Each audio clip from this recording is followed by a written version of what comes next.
di luar ekspektasi saya ya. Ya. Meskipun ya kita sendiri guru ya harus benar-benar sabar ketika ada anak satu persatu tanya, Bu ini kok error di sini, ya kita harus melayani mereka. Ya memang itu tugas kita. Namanya juga sekolahnya dari rumah, gurunya juga di rumah, nggak bisa datengin ya dengan chat WA lah, ngirim foto lah, ada yang video call lah. Ya macam-macam mereka bagaimana caranya menemukan solusi. Itu ya saya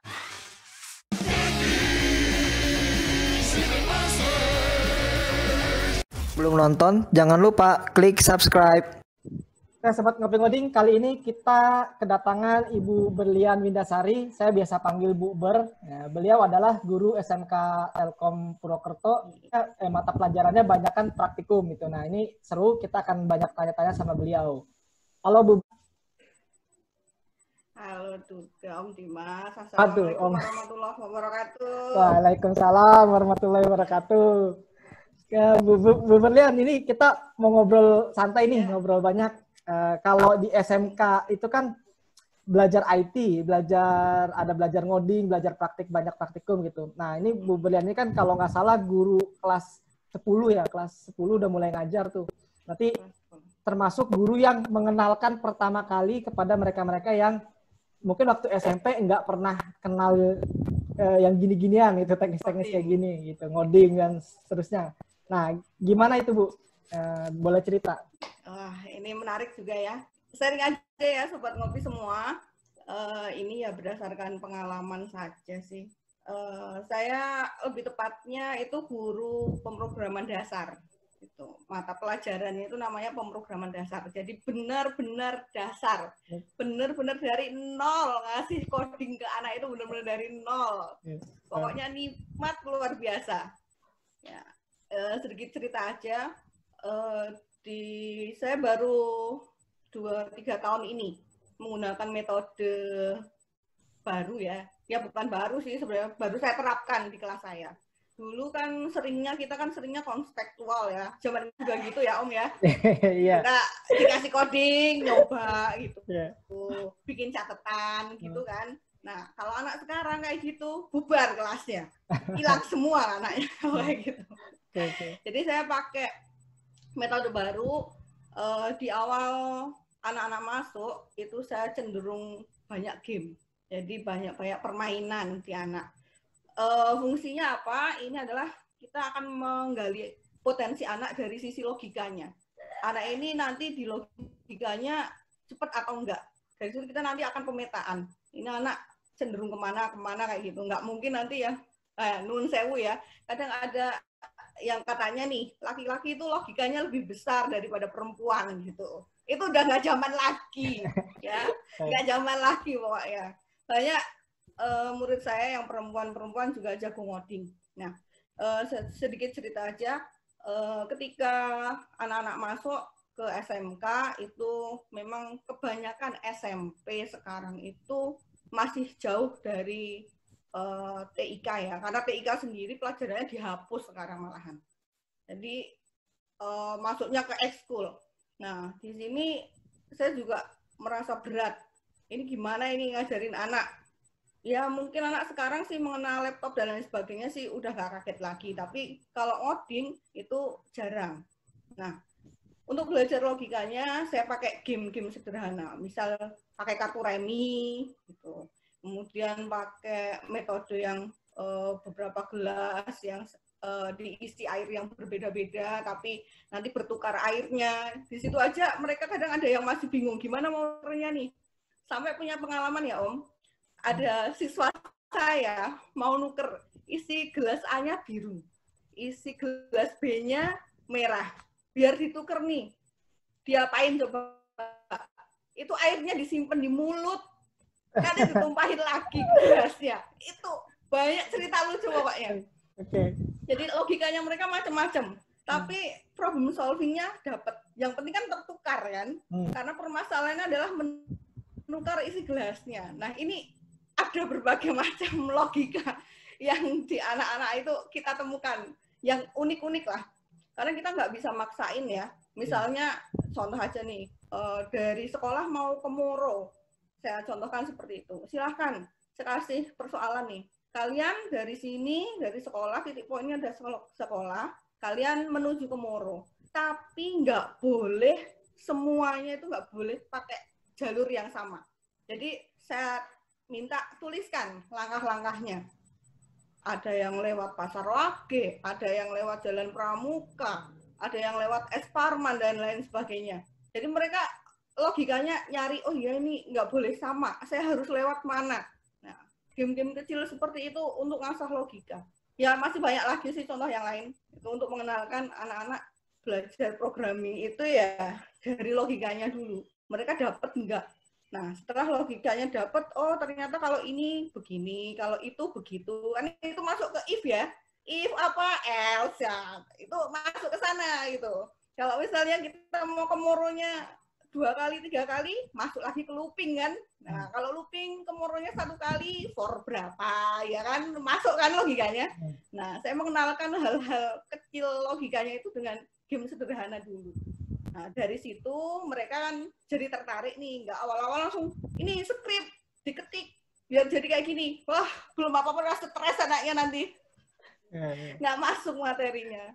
Nah, ini 2-3 tahun ini alhamdulillah anak-anak jadi lebih, perkembangannya signifikan, lebih tertarik. Mereka nggak disuruh aja, sudah belajar online, belajar game apa, belajar coding apa. Dari game aja kita bisa belajar banyak. Saya juga pernah ya ngasih anak-anak tugas, silahkan ke time zone, silahkan ke fun time, cari salah satu game, kemudian catat gamenya apa, logikanya apa nih, biar dapat kartu 2, kamu harus dapat poin berapa, biar dapat kartunya ini habis itu kalian pakai berapa kali, diisi 100.000 mainnya berapa kali gitu.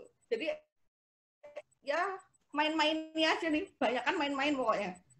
Nah, baru kalau sudah masuk, mereka udah nggak ada pertanyaan ini tentang ini itu masuk ke logikanya dapat, baru kasih skrip gitu. Jadi udah mudeng dulu logikanya.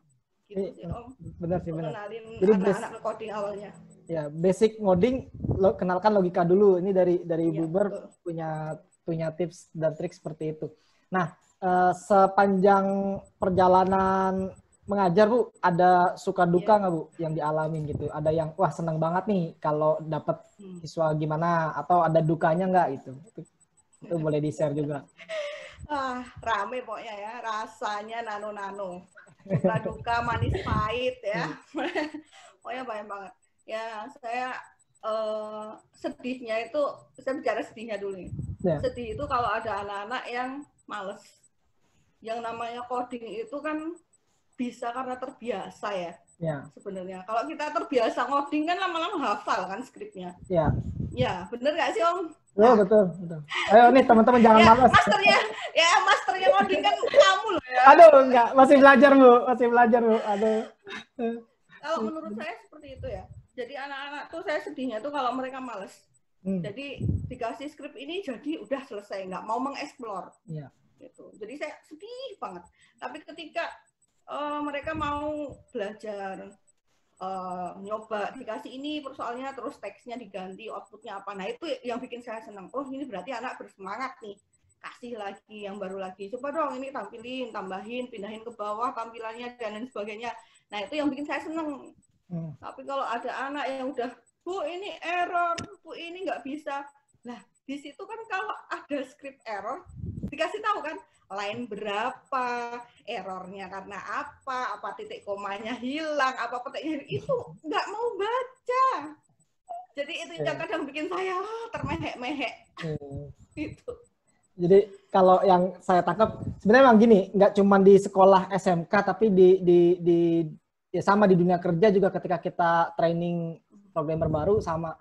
Jadi jangan ekspektasi bahwa kita ketika minta bantuan, orang yang membantu tahu segalanya. Karena masalahnya yang mau ditanya kan harus didefinisin dulu nih, mau nanya apa, jangan nanyanya keseluruhan yang nggak bisa kan. Karena nyoba aja belum udah nanya kan, banyak kan gitu. Ini nih, jangan kejadian, maksudnya kalau masih belajar, apalagi siswa-siswi atau teman-teman sobat ngoding di luar sana, ketika mau tanya tentang coding, definisiin dulu pertanyaannya, masalahnya apa, temuin dulu, dicoba cari, kalau nggak ketemu baru tanya gitu. Gitu ya Bu. Nah, terus pertanyaan berikutnya Bu, faktor-faktor apa sih yang menentukan gitu bahwa si siswa ini bakal berhasil nih menguasai coding atau minimal berhasil. Kan Ibu wali kelas juga ya, artinya kan di kelas tuh variasi nih siswanya, ada yang punya sifat A, sifat B, sifat C gitu. Nah, betul. Saya pengen tahu nih dari Bu Berlian, faktor-faktor apa sih sebetulnya bagi si siswa untuk bisa berhasil gitu, minimal nggak tinggal di kelas lah, minimal gitu, bisa melalui studinya dengan baik. Kalau saya ya menanamkan ke anak-anak selalu kalau di kelas, pokoknya nomor 1 itu disiplin dan tanggung jawab. Gitu. Kalau sudah disiplin, pasti manajemen waktunya bagus. Saya yakin itu. Ya nggak sih? Kalau kita disiplin, pasti manajemen waktunya bagus. Kita harus bangun jam 5, sholat subuh. Manajemen waktunya pasti harus tidur jam berapa, cukup tidur, dan lain sebagainya. Nah, sekarang kalau dari disiplin itu, masuk sekolah, terus pasti tanggung jawabnya akan terselesaikan otomatis. Dia tugas ngikutin, materi ngikutin. Pokoknya bagi saya itu pokoknya disiplin sama tanggung jawab itu. Prinsip utamanya. Itu yang selalu saya tekankan ke anak-anak. Ya, tanggung jawab nyelesain codingannya, hari ini codingannya sampai ini ya harus selesai. Besok kita lanjutin materinya sampai ini ya. Kalau mereka disiplin dan tanggung jawab, pasti akan terselesaikan. Dan itu tidak akan yang namanya tertinggal kelas atau nilainya kurang, itu nggak akan terjadi menurut saya. Gitu. Tapi kalau faktor lain tuh kayak dukungan dari keluarga atau yang lain tuh cukup mempengaruhi juga nggak sih ke si siswa? Jelas banget Om, itu faktor yang paling penting juga ya. Kita nggak, prinsip saya gini, kalau kita punya anak nih, saya sendiri kita jangan maksain keinginan kita, gitu. Sebagai orang tua tuh jangan maksain keinginan kita pokoknya ke anak. Karena anak itu ketika tertekan dipaksa, misal nih, kamu harus masuk ke SMK Telkom, anaknya pengen di sekolah lain. Ini nanti kecenderungan anaknya akan menjalani itu dengan terpaksa. Iya. Enak nggak sih kita kalau jalanin itu dengan terpaksa? Kan nggak enak kan? Iya kan? Beban kan rasanya. Betul. Nah, saya juga sering ya, di awal-awal pertemuan itu, ketika ada konseling wali kelas pertama masuk, pasti saya tanya satu persatu. Ada nggak yang kesini dipaksa orang tuanya? Kalau ada, silahkan ngaku sekarang. Kalau ada yang dipaksa orang tua, besok orang tuanya yang tak suruh ke sekolah. Jadi yang tak suruh sekolah orang tuanya. Karena kan anaknya nggak pengen sekolah di sekolah kita kan, jadi anaknya merasa terbebani, pasti aduh ini jalaninnya berat dan lain sebagainya. Faktornya banyak banget itu jadinya. Jadi males-malesan, nanti bolos. Nah, jadi di sekolah juga cuma ngapain aja, saya tadinya nggak mau di sini kok di sini kayak gitu. Banyak banget sebenarnya faktor lain. Ya. Terus kalau secara kualitas Bu, kita udah berapa tahun ya zaman kita di SMK sama sekarang. Ada perbedaan ini nggak? Perbedaan yang signifikan nggak anak zaman itu dengan zaman kita masih muda juga sebenarnya. Zaman kita. Ya, zaman kita dengan zaman sekarang. Ya, ada perbedaan. Ya. Oh, jelas banget Om. Kalau kita kan cenderung dulu kalau ada tugas seringnya gerombol ya. Ayo kerjain tuh yuk. Kosannya siapa gitu. Ya nggak sih? Kalau anak sekarang ada tugas, mending ngerjain sendiri depan laptop. Ya nggak sih? Lebih apatis atau apa ya, nggak inilah, kurang sosialisasinya. Kalau kita kan dulu ngerjain di sekolah sampai malam, les sampai malam di sekolah. Pokoknya masih ada teman-teman yang lain. Kalau anak sekarang kan cenderung udahlah pulang di depan laptop nyelesain sendiri. Kayak ada sisi egois kalau anak zaman now. Ya. Apa itu? Iya nggak sih? Karena udah terbiasa dengan sosial media, dia nggak berinteraksi sama orang langsung kali ya. Mungkin ya. Iya. Ya itu akibatnya ke situ juga kali ya. Ya. Tapi mau nanya Bu, maksudnya si siswa komunikasi ada keinginan. Kalau saya kan gini, dulu jujur aja saya suka coding pertama itu karena guru pertama itu namanya Pak Amir, saat ini masih di SMK Telkom. Beliau saya sangat alhamdulillah. Saya itu sering banget nanya sama beliau dulu. Jadi dan beliau selalu jawab aja gitu, suka jawab karena saya orangnya termasuk yang kepo hakiki gitu. Jadi kalau ada sesuatu yang aduh nih kayaknya gue bingung nggak ngerti nih, saya kepoin terus sampai ketemu jawabannya. Nah, beliau termasuk yang Saya juga katanya dia juga ngakuin nih ya kamu cukup komunikatif katanya. Nah, kalau anak-anak sekarang sekomunikatif itu enggak gitu. Mau tanya sama gurunya atau udah ambil kesimpulan sendiri. Saya khawatirnya jangan-jangan udah ngambil kesimpulan sendiri deh nih. Kalau anak sekarang ya yang tanya kayak gitu bisa dihitung jari. Ini Gitu. jari saya 10 aja nggak genep buat ngitung mereka yang tipikal kayak gitu.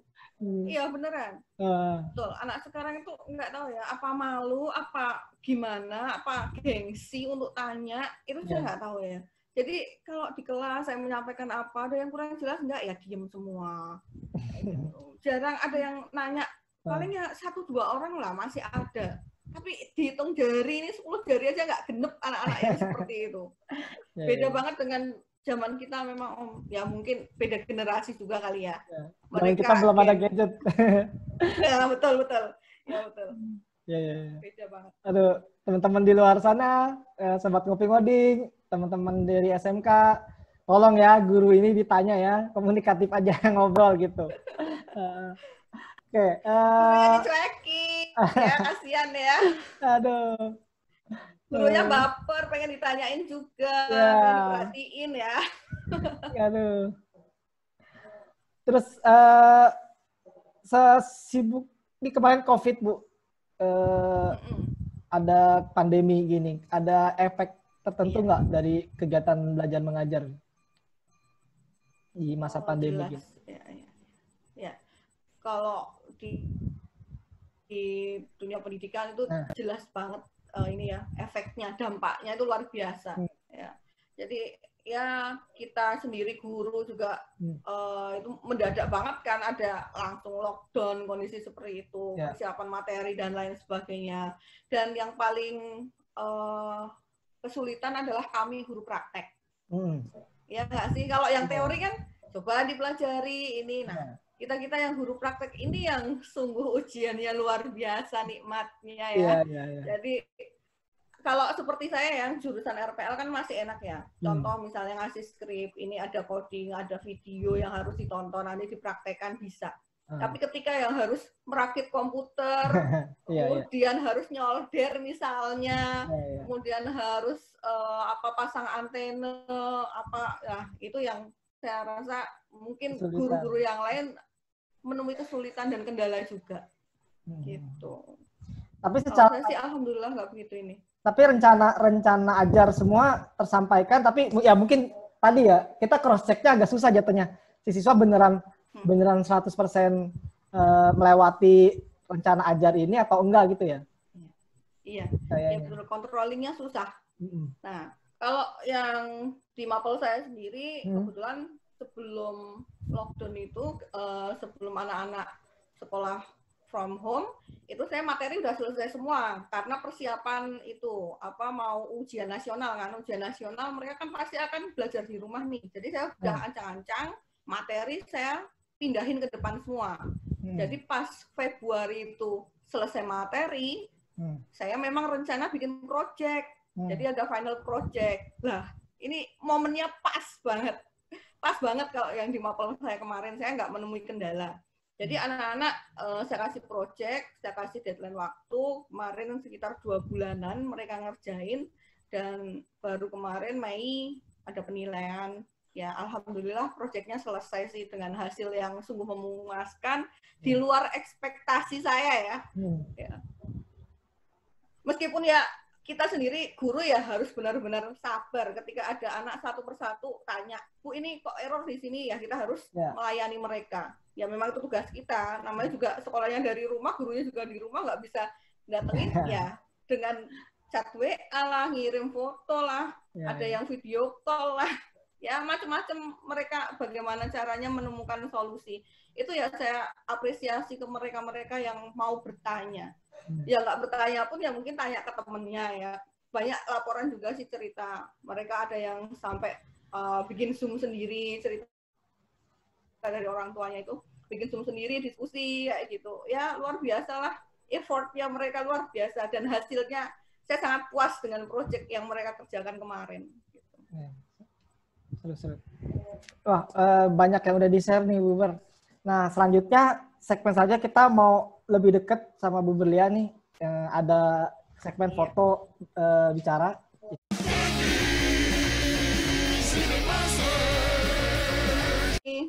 Ini foto waktu saya bintal. Ya. Itu untuk proses pengangkatan ya. Kalau di kami kan di SMK Telkom itu ketika masuk itu ada prosesnya. Yang pertama masuk ya guru tidak tetap atau guru honorer lah. Jadi untuk menjadi guru tetap itu Pak ada prosesnya. Nah, ini adalah salah satu proses menjadi guru tetap Yayasan Telkom ya, YPT Telkom. Ya, ini saya ketika secapa ini di Hegermanah secapa AD Angkatan Darat Bandung. Bandung. Ya, di Bandung. Itu bulan akhir 2016 lah, Novemberan. Karena saya terima SK-nya itu adalah barengan sama minggu ulang tahun saya. Jadi saya ingat terus itu. Jadi SK-nya itu adalah kado ulang tahun saya. Luar biasa. Itu baru SK calon loh, baru calon guru tetap itu pas ulang tahun saya. Masih ada prosesnya Om, itu nanti ada lagi untuk SK berubah menjadi tetap itu ada prosesnya lagi. Dan alhamdulillah SK guru tetapnya saya terima pas ulang tahun suami saya. Hadiahnya luar biasa ya. Iya. Hadiah dari Allah yang luar biasa nih. Setelah melalui proses yang panjang. Nah, di Bintal ini juga banyak cerita nih. Saya jadi kenal banyak teman-teman ya. Salah satunya adalah Profesor Hoirul yang sekarang di TELU ya. Yang dulunya menetap di Jepang terus kembali ke Indonesia. Saya satu angkatan sama beliau. Orangnya luar biasa. Saya banyak belajar dari beliau. Ya, ramah lah, low profile banget. Meskipun sesibuk apapun, kalau saya tanya, saya WA, beliau masih balesin. Gitu. Dan teman-teman yang lain yang ini dari seluruh Indonesia itu pesertanya, ya dari SMK Telkom, dari TK, SMP, SMK, sama TELU. Gitu. Jadi pokoknya yang di bawah Yayasan Pendidikan Telkom itu dijadikan satu. Lewat sini masih. Ini kayak latihan militer gitu ya? Iya, militer loh. Kita jam 4 bangun, sholat jamaah, push up, dan lain sebagainya. Makan dikasih waktu. Halo para siswa, jadi untuk jadi guru nggak gampang ya, para siswa tolong ini ya. Oke. Perjuangan pokoknya ya jadi guru ya. Ya. Pokoknya nikmat luar biasa ini. Luar biasa. Ya. Oke. Kita ke guling, ya direndam di itu kolam, ya ampun, itu kolam isinya apa aja yang baunya nikmatnya luar biasa. Suruh tiduran di makam, ya kita lewatin semua pokoknya untuk jadi guru ya. Luar biasa. Dididik militer. Oke, kita ke foto yang kedua. Militer. Ya, ini dulu boleh Bu? Ini. Iya boleh. Ini dulu boleh, nggak apa-apa. Oke, ini adalah foto teman-teman saya di sekolah. Sekolah ya? Oh, itu Kalau saya artikan ini adalah sekolah itu adalah rumah kedua saya ya. Ya. Kalau saya artikan itu sekolah itu rumah kedua saya dan rekan-rekan saya di sekolah itu semuanya saudara buat saya. Karena kita lebih banyak di sekolah dibandingkan di rumah loh ya waktunya. Jam 6.30 sudah berangkat ke sekolah, pulang jam 5, udah lebih dari setengah hari sendiri kita lewatkan di sekolah. Jadi mereka itu sudah layaknya keluarga dan SMK Telkom itu sudah jadi rumah kedua saya. Semuanya saudara-saudara saya itu yang di situ. Ya. Ada Pak Kepala Sekolah. Saya yang mana ya? Di sebelah kanan Bu, bawah Bu. Lihat nggak? Saya yang mana? Ini. Saya yang mana? Ini kan? Ya, tahu aja nih. Seru-seru ini. Ya, foto yang ketiga, ya ini. Oh, foto yang ketiga ini adalah kalau saya nyebut mereka itu bukan siswa, tapi anak-anak saya. Nggak tahu kenapa ya, saya jarang nyebut siswa-siswa saya itu jarang, tapi pasti nyebutnya anak-anakku. Karena bagi saya mereka memang anak-anak saya semuanya.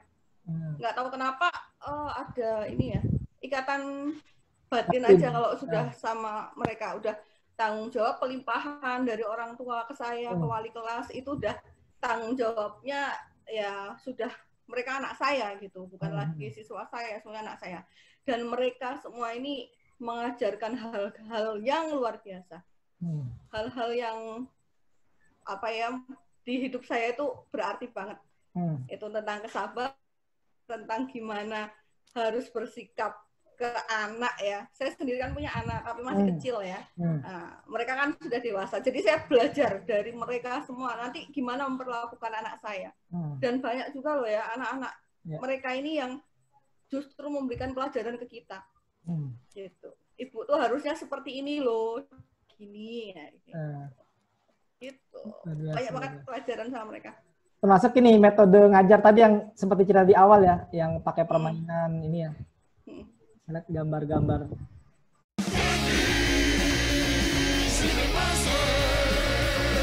Iya, halo Dila.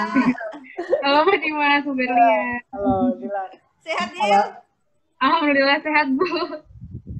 Ya, Sobat Ngopi, ini salah satu siswinya Bu Berlian, namanya Dila, Fadila Nuranisa, salah satu siswi SMK Telkom. Bu Berlian pernah jadi wali kelasnya.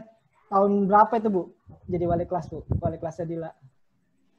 Ya, berarti 2 tahun lalu ya. 2 tahun lalu, udah 2 tahun ya. Iya, karena Dila sekarang kelas 12. Selamat ya Dila ya. Kelas 12. Oh iya, ini baru naik kelas, baru naik kelas. Bentar lagi lulus. Aduh, iya. Aduh, jadi baper. Udah banyak yang lulus.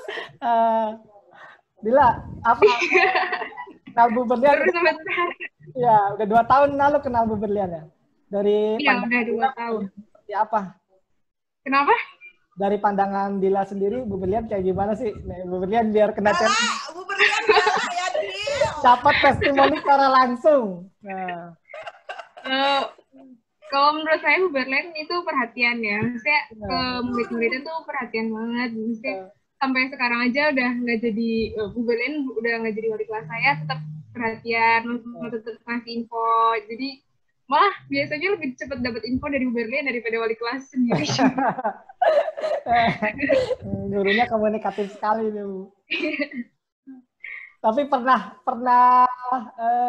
ngalamin nggak? Mungkin Gila ada Bu Berlian pernah tegur atau apa gitu di kelas? Gila sendiri nggak pernah? Kalau di kelas nggak pernah kayaknya. Oh, jangan bohong, Dil. Dil, jangan bohong. Dia jujur, Dil. Nggak pernah kayaknya kalau di kelas. Ngajar mata pelajaran apaan, Bu Berlian? Dulu pas kelas 10 DP3. Kalau sekarang kelas 11. Kalau kemarin kelas 11, kakak 5C ya, Bu. Oh, jadi 2 tahun ini sempat diajar Bu Ber juga. Iya. Gimana Bu Berlian ngajarnya asik, enak? Asik sih, jadi kalau sama Bu Berlian sering diselingin sama game, terus jadi kita maksudnya ada seling-selingannya, gitu juga lebih cepat mudeng sih, maksudnya nggak terus-terusan materi, tapi ada gamenya. Terus pas kelas 10 juga Bu Berlian kan pernah bikin kelompok belajar buat kelasnya Bu Berlian. Jadi setiap kadang seminggu berapa kali di kelompok belajar itu kita belajar bareng anak kelas 10 itu dibagi-bagi kelompoknya.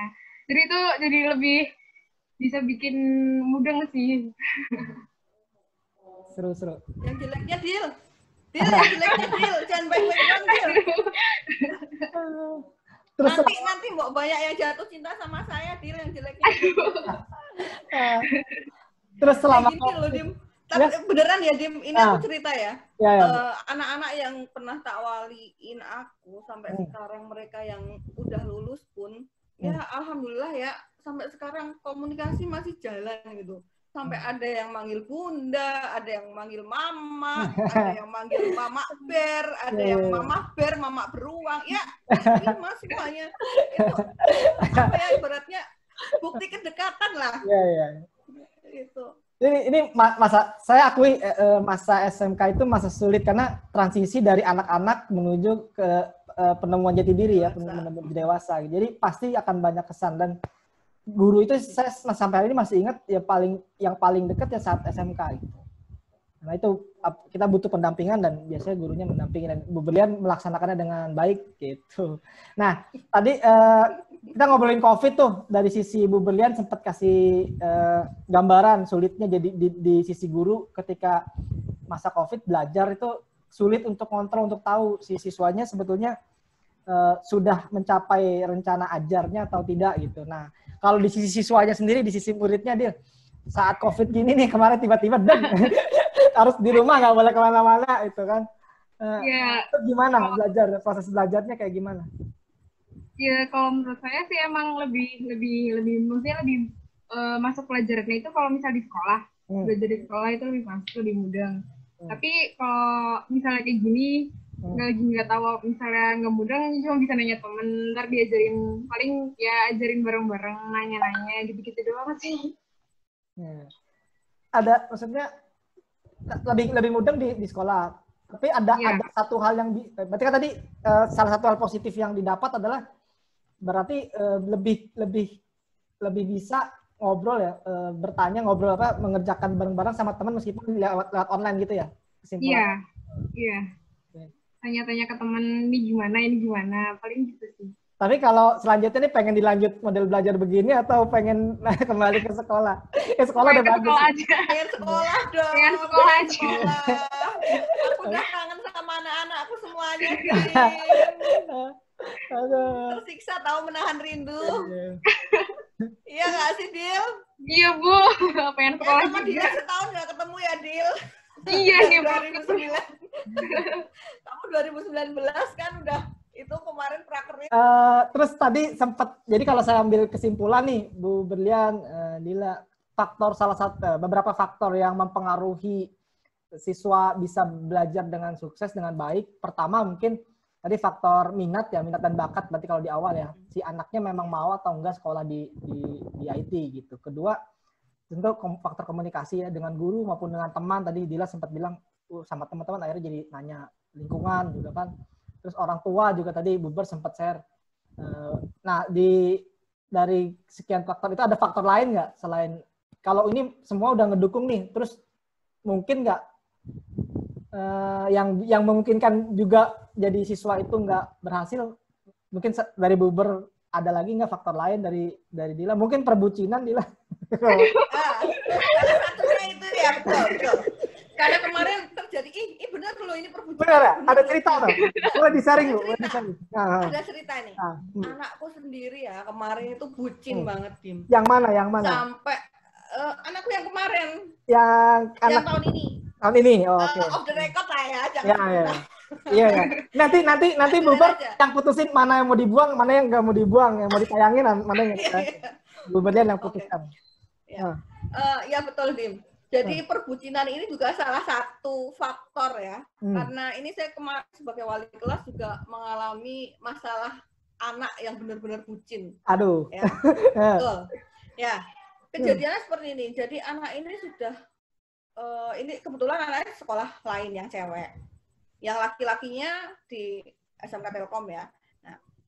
Nah, ini anak ini karena beda sekolah kan, jam pulangnya kan beda nih. Nah, yang cewek ini cenderung lebih pulang lebih gasi, jam 2 udah di rumah dia. Nah, yang laki-laki kan di sekolah kita jam 4 tuh pulangnya. Si cewek ini, luar biasa banget. Dia tanya, kenapa belum pulang, kenapa ini, itu, dan lain sebagainya. Semua anak-anak sekelasnya itu di DM. Di mana si X kok jam segini belum pulang? Ketika beranteman atau apa nih ya, ada sesuatu yang terjadi, ini nggak berangkat anaknya. Nggak berangkat, nungguin ceweknya di sekolahnya coba. Gimana coba tuh? Udah bolos, pelajaran ketinggalan. Nah, ini juga anaknya juga nggak mau, ya ibaratnya nggak mau diatur ya masih jatuh cinta, kan cinta itu buta pas segalanya buat ceweknya lah ya, nggak mau, pokoknya nggak mau disalahin lah ibaratnya. Ini salah satu contoh aja, itu betul, perbucinan itu juga mempengaruhi salah satu faktor anak ini berhasil atau tidak. Itu benar-benar saya kemarin sampai saya datengin ke rumahnya beberapa kali, sampai saya ketemu sama perempuannya itu, saya nasehatin. Wah, pokoknya perjuangannya nikmat luar biasa. Saya merasakan itu kemarin. Ya. Kemudian faktor lain lagi ya ini lingkungan ya. Lingkungan juga. Ini yang terjadi di yang saya alami juga. Ada salah satu anak saya juga ini. Contoh nyata benar-benar real. Ini ikut komunitas yang nggak jelas gitu ya. Jadi komunitas-komunitas yang mungkin tidak bertanggung jawab, entah itu perkumpulan apalah gitu. Nah, ini lingkungan itu mempengaruhi. Jadi kalau anggotanya mungkin sama dari satu sekolah, mungkin atmosfer positifnya banyak ya. Tapi kalau ini anggotanya dari luar sekolah, ada yang sekolahnya di mana, ada yang nggak sekolah juga, pasti akan terpengaruh. Mau sekolah lain aja pulangnya jam segini, kamu kok di SMK Telkom kok baru pulang jam segitu, ayo bolos aja. Nah, kalau imannya ini anak nggak kuat, dia ikut bolos. Itu lingkungan juga ngaruh banget itu. Pokoknya saya sering bilang ya Dil ya dulu ya, kalau nyari teman, carilah teman yang jadi malaikat, jadi membawa ke kebaikan. Jangan nyari teman yang jadi setan ya Dil ya, dulu saya bawanya ke keburukan. Pokoknya pilih antara malaikat apa setan. Kamu mau jadi baik apa mau jadi buruk? Itu yang sering saya katakan ke anak-anak. Udah. Dila banyak faktor, betul. Mau nambahin atau setuju nih dengan Bu Ber? Dari Dila mau nambahin atau ya sepakat lah. Saya juga. Tapi emang yang Berlian bilang benar. Soalnya pernah ngalamin sendiri. Waktu itu nilai pernah jeblok banget. Tapi pas udah enggak jadi diperbaikin gitu loh. Nah, intinya kontrol. Dibantu siapa dia? Kenapa? Memperbaikinya dibantu siapa dia? Berlian. Intinya kontrol sendiri perlu banget, terus dukungan lingkungan tadi ya dari Bu Berlian perlu banget, sama komunikasi sama wali kelas atau guru atau mereka yang bisa bertanggung jawab terhadap anak didik gitu ya. Karena kalau si anak didik sendiri secara kontrol pribadi kurang baik dan lingkungan tidak memperhatikan, berbahaya juga buat si anak. Oke, terima kasih Bu Berlian. Dila, terima kasih udah mau mampir juga di Ngopi Ngoding. Terima kasih Bu Ber, sama ilmu dibagikan. Kita ketemu lagi di lain waktu. Ya Sobat Ngopi Ngoding, jangan lupa untuk menyaksikan video selanjutnya. Jangan lupa like, komen, dan subscribe. Lalu nyalakan loncengnya.